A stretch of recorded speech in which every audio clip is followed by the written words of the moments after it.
My neighbors look like crackberry. Dumelang, welcome back to another video. This is the weekly sign-in, episode 5. It's 2025. What's Gucci? I am so happy to be back. It's your girl Seboni, aka Nomazi with an A, baby. Uncle. I'm really trying to keep it short and keep it simple. This is literally like my first video of the year. I'm sorry, guys. Yeah, I'm sorry.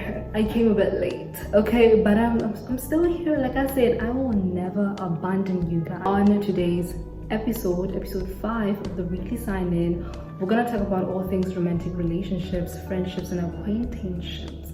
How this dynamic of like creating a sense of community or group of people can add or can hinder your journey to self-growth. Yes, so we're gonna start off with friendships. Guys, I believe that friendships are very fundamental for your personal development, and other than that, friendships are such a beautiful thing, you know. Like, as much as I'm somebody who thrives in solitude, like you guys know, I'm a queen of solo dates, you know, I'm queen of everything. Like, I love to be by myself. But if you ever sit down there and think that I don't have friends, why would you think that? I cannot survive without my people. I don't know, maybe it's because I'm the only child or something, but I've never survived without people in my life. Growing up, I've always had so many friends because I just can't survive by myself. We need a sense of community. We need a group of people that we love, that we support. So today we're going to talk about those type of people and how they can actually positively impact our growth as individuals, or how sometimes we can end up choosing the wrong people that can hinder our growth. True friendship can promote your journey to self-growth. True friends will encourage you to go after your dreams. If your friends don't, encourage you to go after your dreams, then those are not your friends, because you will tell your friends that, oh, I have a dream of doing this and that, and they will encourage you that, okay, if you have that dream, then you have to work hard for it. You have to be able to execute your plan. If your friends are not the type of people that encourage you to go after the dreams that you have, then those are not your true friends. True friends will ensure that you take accountability of the things that you said you were going to do. If you said, oh, I wanted to do this and take this course, they will here and they ask you, how is that going on? How is that dream of yours going? How are you holding up?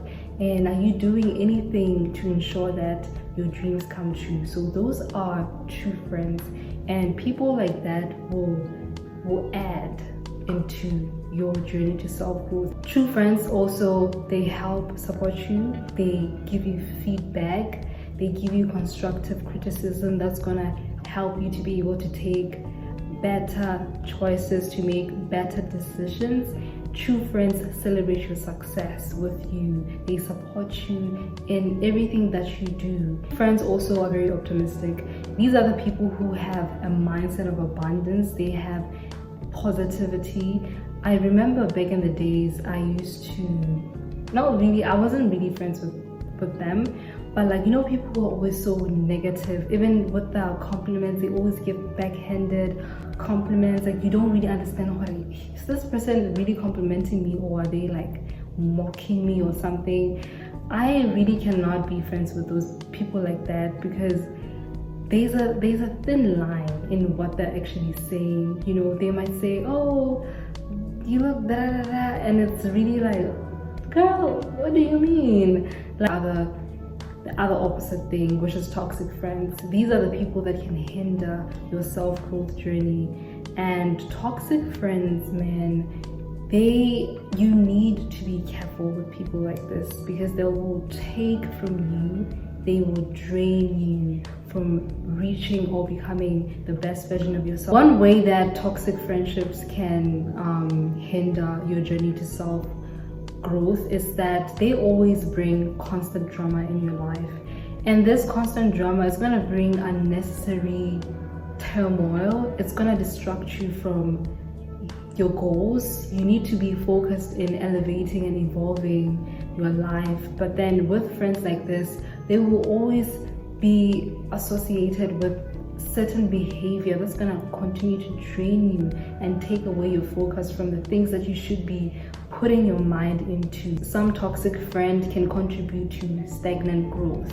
These are the people that always maybe stop you from trying something new, from getting out of your comfort zone. They're always kind of like hesitant to like allow you. Let's say for example you want to be a content creator or a YouTuber, they'll always tell you something negative, or that, oh, you're not confident enough, oh, you're not this, you're not that. Don't ever let anyone tell you anything, because sometimes people sit there and they act like they know you know, but you are tapping into a journey where you're exploring your potential.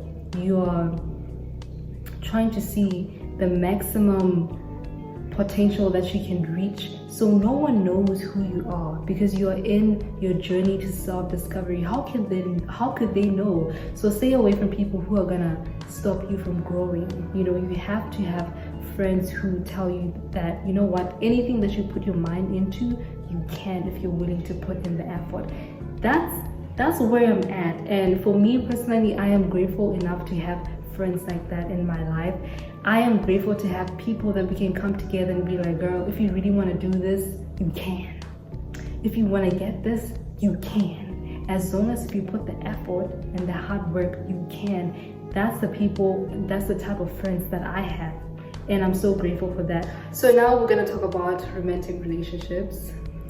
Romantic relationships, to me, I think they're imperative, you know, they're fundamental, and they're a beautiful thing. I think it's beautiful to have someone to love someone. I feel like, to be honest, like, I don't think anyone really like truly wants to be by themselves forever. Like, I want to be 100 and alone.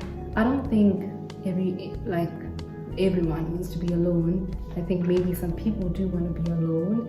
Some people thrive in solitude. If that's you, that's okay. But some people end up being alone, not because they chose to, but because life happened. Because remember, this is life, and life is not a movie, it's not scripted. Some things happen, you know.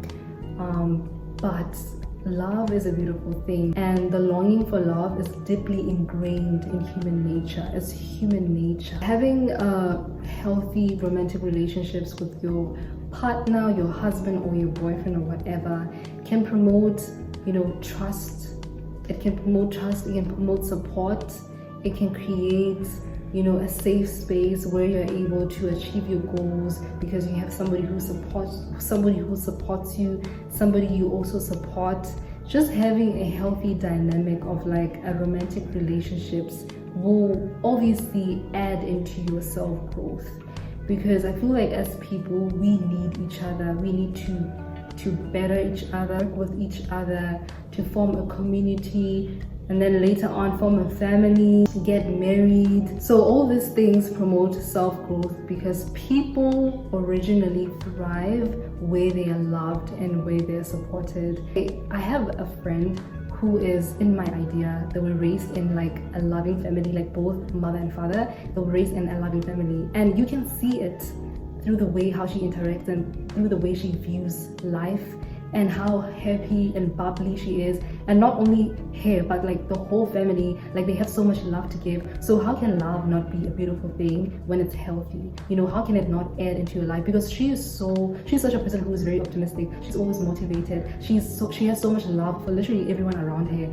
Man, like, you can tell the difference of someone who was raised in a loving family with parents who love each other in front of their kids. You can tell the way they act and how they view life. They are so happy.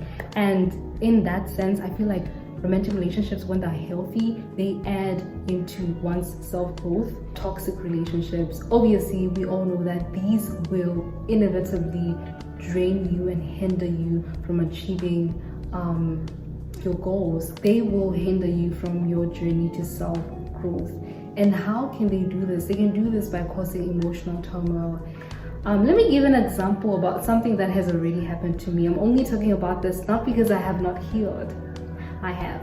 But because it's something that I've already brought up before in my previous vlog, if you watched it, last year I was talking to this guy who I thought was high value, and he came in my life in a way I was like, yo, you better hold on, okay? But he came in a beautiful way. You know, he was telling me all the good stuff. I was like, oh my god, this might just be my husband. He might just be the one. He love bombed me to the point where I was like, I am in love. And then all of a sudden, when I was hooked and in love, he vanished into thin air. What does that do to someone's, you know, journey to self-growth? It will hinder it. It will cause emotional turmoil. It will cause confusion. It will cause anxiety. It will increase your stress levels, because nobody strives in an environment where you are anxious. Nobody strives in confusion. You understand? So sometimes these toxic relationships, they hinder us from growth because they continue to create an environment where we cannot thrive in. Nobody thrives in such toxic environment. And I don't want to talk too much about romantic relationships, because I feel like this is one of the topics that is talked about the most across all social media platforms, whether be it YouTube, Instagram, and TikTok. We have had so many stories about how someone was with a narcissist and they weren't able to be the best version of themselves because every time they couldn't be independent without that person, you know, telling them something. All these things, we've had so many scary stories of how toxic relationships can turn out. So it's very important to be able to discern and be able to choose the right partners. And I'm also saying this for myself. I'm taking my advice. Like I said, I'm still young. I'm still learning about all these things. And to be quite frank, I'm not a romantic type of a relationship type of girl. But I'm hoping that in the future, as years go by, as I'm continuing to tap in this journey of self-love, that I will be able to be a romantic type of girl. I don't want to talk too much about romantic relationships, but it's the people that we allow in our lives. Sometimes they can set us back. Like, they can really set us back, and they can distract us from our goals, you know. So we have to be very careful in who we choose and in who we allow to be part of our life. The moment we see that somebody is a narcissist, or somebody is gaslighting us, or somebody is doing 1, 2, 3 to us, we need to cut that access to us, because whatever they do can determine your future. People regret spending more than 15 years with somebody who didn't care about them. They sacrificed their careers for someone who didn't care about them. All these things. So it's very important to be able to discern and choose the right people and allow the right people into our life. This is all about the community that we have created where we school or where we work. Like, for example, at school or at work, you spend most of your time there. You spend probably like 8 hours at work, 8 hours at school. So it's very important to have a community of people that you care for and that care for you. You guys might not be the best of friends. You don't have to be best friends, but there has to be a sense of peace within that community, right? I remember back in the past when I used to when I was young, obviously in high school or junior school, we always had those people who were bullies or mean girls. They're always trying to poke you, trying to like come for you, you know.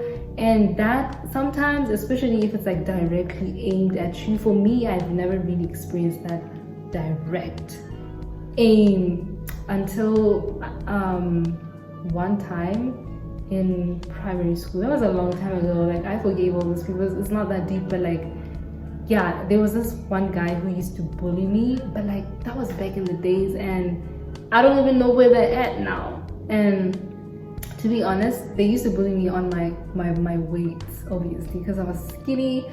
They used to bully me, but like, I'm over that now. But sometimes when you go into that environment where you have a bully, you're not looking forward to going there, because those people will work so hard every day, every hour to put you down. You try to raise your question, you raise your hand in class, they're gonna start some jokes. Oh, look at her, she looks like a steak. Something, you understand? So that also goes into like maybe the work environment. You might have someone who does that to you. Living in an environment that's toxic like that, decline your work performance, it will inevitably promote to stagnant growth, or it will lead to stagnant growth. You will not grow in an environment where you can be free to express yourself. So that's why it's very important that in these type of environments we create or cultivate a culture of peace. We're able to have a community where we can, you know, find a common ground even through the disagreements, or we don't have to like agree on anything, you know, but we have to find a common ground. We have to be able to agree to disagree and keep it positive, keep it peaceful, and keep it tranquil. Working in a toxic place or being in a toxic environment will create fear, and nobody can grow in fear. Through fear, nobody can grow if they're anxious all the time.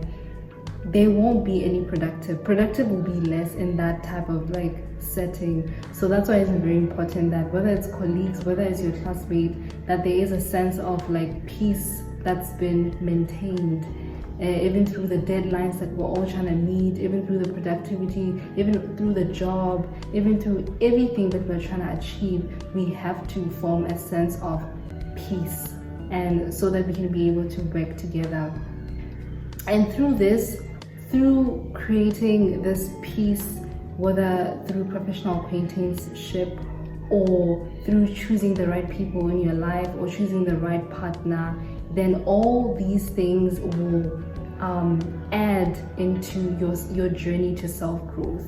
You know, all these environments will allow you to be able to be confident, to have a high self-esteem, to express yourself, to learn from your mistakes, and to grow and keep elevating and evolving. With that being said, guys, that was it for today. We have started 2025, okay?